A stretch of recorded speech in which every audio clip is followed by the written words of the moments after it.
Wallahi nafsu Muhammad biyadi law annakum ya dulitum bi ahadakum dulitum ahadukum bihabalin lil ard sab'a la habita 'ala Allah tabaraka ta'ala. Apa komentar Imam Baihaqi di sini? Walladhi ruwiya fi hadis isyarat fi nafil makanillah. Diriwayatkan di akhir hadis itu adalah isyarat menafikan makan dari Allah. Wa anna 'ala ainakan fa wa fi qurbi wal bu'd min Allah. Bahwa seorang hamba dimanapun berada, dekat dan jauh, dia Allah sama. Zahir, karena itulah zahir.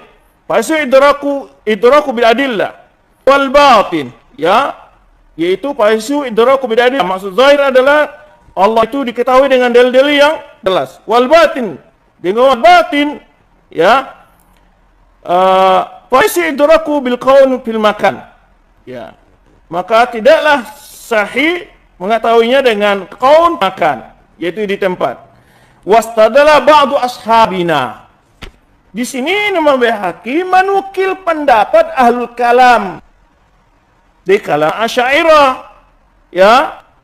Dan ini maksudnya bisa Syafi'iyah, bisa Asy'ariyah, kemana di antara ulama Syafi'iyah yang bermasalah Asy'ariyah juga demikian. Sebagian mereka mengatakan berdalil dengan firman Allah Subhanahu wa taala, berfirman Nabi sallallahu alaihi wasallam, dalam sabda Nabi sallallahu alaihi wasallam, dalil anta dhahir falaysa fawqaka syai' wa antal batin falaysa dunaka syai'. Jadi nukilan terhadap pendapat orang lain lalu disandarkan pendapat ini oleh sang pembohong ini kepada Imam Baihaqi. Ini nukilan, ya. Jelas pendapat Imam Baihaqi semua menukil semua di data-data yang dikatakan dia percaya Allah dia istiwa atas aras. Karena menyukilkan di sini. Jadi dia menyebutkan istidlalnya, bentuk wajah istidlalnya dari hadis ini. Wa idza lam yakun fawqa syai' wa la dunahu syai' lam yakun fi makan. Jadi kalau Allah tidak ada di atas sesuatu, di bawah sesuatu, tidak, berarti Allah tidak di tempat. Lalu disebutkan dinaqad oleh riwayat oleh Imam Baihaqi setelah itu. Wa fi riwayatil Hasan an Abi Hurairah anhu inqita'. Hadis ini kan riwayatnya Hasan dari Abu Hurairah, sanadnya terputus kata Imam Baihaqi.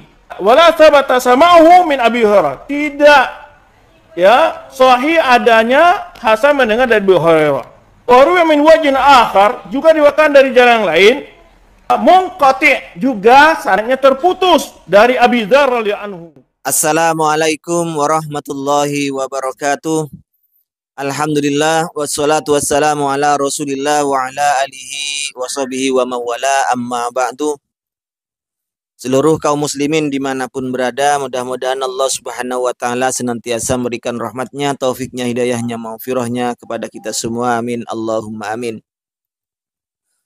Di awal itu adalah seorang dokter Wahabi, salah seorang pendiri perguruan tinggi di Jember. Apa namanya itu, sekolah tinggi apa namanya, Imam Syafi'i Jember. Beliau adalah Dr. Ali Musri Semjan Putra MA. Kita dengar di awal, baca kitab kayak orang kehilangan arah di tengah samudra. Mari sekarang saya akan menunjukkan ketika orang itu sebenarnya tidak paham ilmu nahwu, ketika membaca kitab yang tidak biasa ia baca dan tidak ada terjemahannya, maka persis kayak orang di tengah samudra kehilangan arah, tidak tahu arah barat timur. Sehingga terkesan apa yang disampaikan itu berbohong atau berdusta. Jadi niatnya saya tidak tahu. Apakah ini memang niat beliau itu mau berdusta, mendustakan atas nama Imam Baihaqi, atau memang karena sebab beliau itu tidak paham terhadap gramatika bahasa Arab sehingga pemahamannya pun menjadi kacau balau juga. Baik.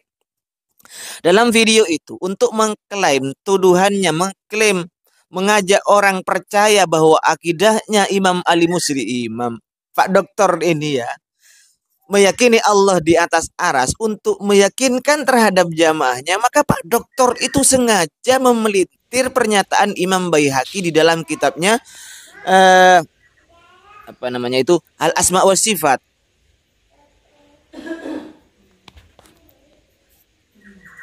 Baik, langsung biar tidak lama-lama ya, saya akan ikuti alurnya dulu. Alur Pak Doktor cara membaca kitabnya dan bagaimana dia mengertikan baca kitab itu. Nanti ya. Padahal sudah jelas-jelas ya, Imam Baihaqi ini oleh ulama-ulama Wahabi sendiri dituduh sebagai min akabiril asy'ariyah, dari gembong, dari pembesar Asy'ariyah. Tapi Ali Musri ini, Pak Doktor ini, untuk memperkuat keyakinannya di hadapan jamaahnya, seakan-akan Imam Baihaqi ini berakidah sama dengan Pak Ali Musri ini. Baik, beliau itu membaca kitab, ini saya sudah fotokopi, kitab Al-Asma wa Sifat karangan Imam Baihaqi. Langsung beliau membaca dari sini hadis Rasulullah, walladzi nafsu Muhammadin biyadi lau annakum dulitum. Kata beliau dulitum. Pak Ali Musri dalaitum ya. Saya tidak akan membahas kesalahan Anda membaca. Tapi ini satu-satu saja. Dulitum, Anda membaca dulitum itu yang betul dalaitum, Pak. Orang yang membaca kitab Sabkul Lisan dan membaca kitab memang karena tidak tahu itu lain ya, berbeda. Silakan Anda nilai sendiri.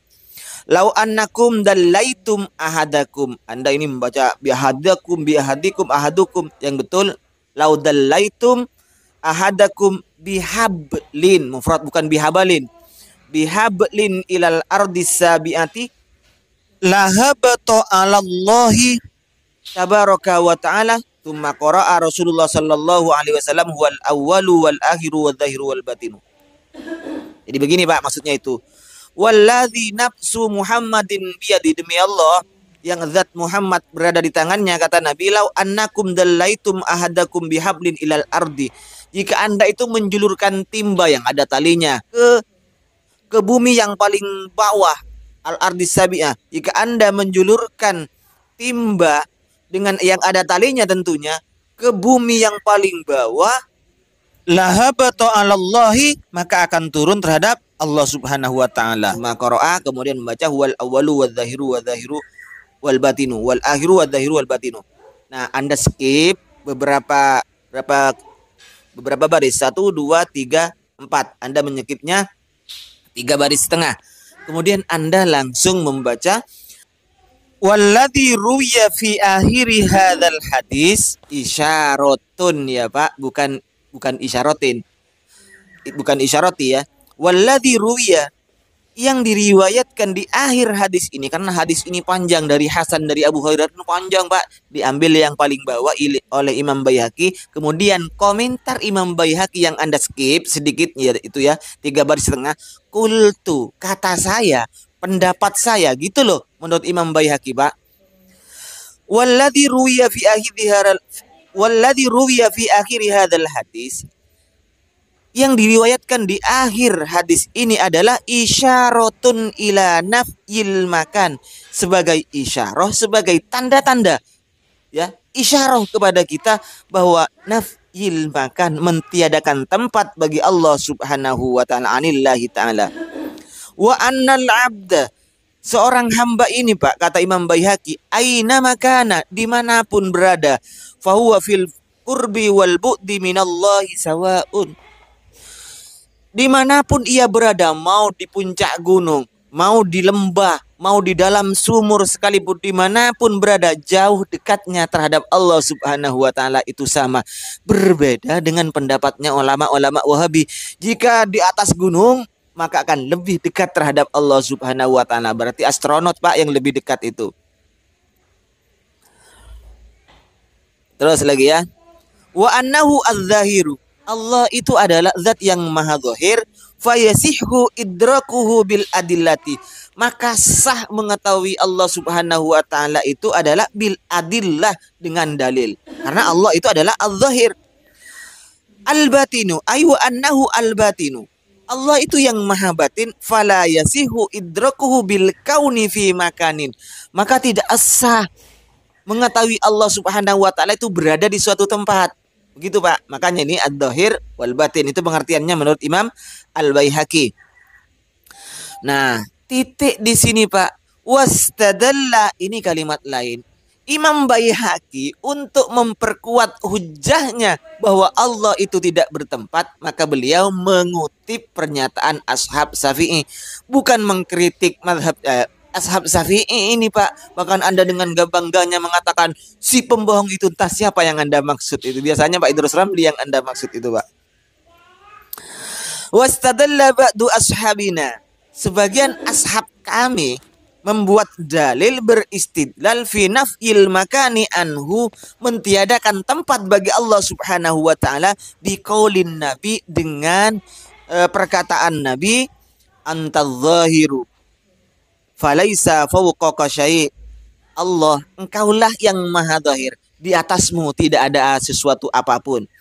Wa antal batinu, engkau yang maha batin, falaisa dunaka syai'un, maka di bawahmu tidak apa-apa. Ini yang dijadikan istidlal oleh ashab Syafi'i untuk menafikan makan terhadap Allah Subhanahu wa taala, untuk mentiadakan tempat terhadap Allah Subhanahu wa taala, bukan mengkritik, ya bukan apa? Imam Baihaqi bukan mengkritik ashab Syafi'i, Pak, tapi pendapatnya ashab Syafi'i ini dibuat dalil, dibuat hujah, memperkuat pernyataannya Imam Baihaqi loh, Pak. Nah, kesalahan Anda di sini lagi. Kesalahan memahami redaksi ibarat ini Anda ini. Wa fi riwayatil Hasan an Abi Hurairah radhiyallahu an inqita, kata Anda.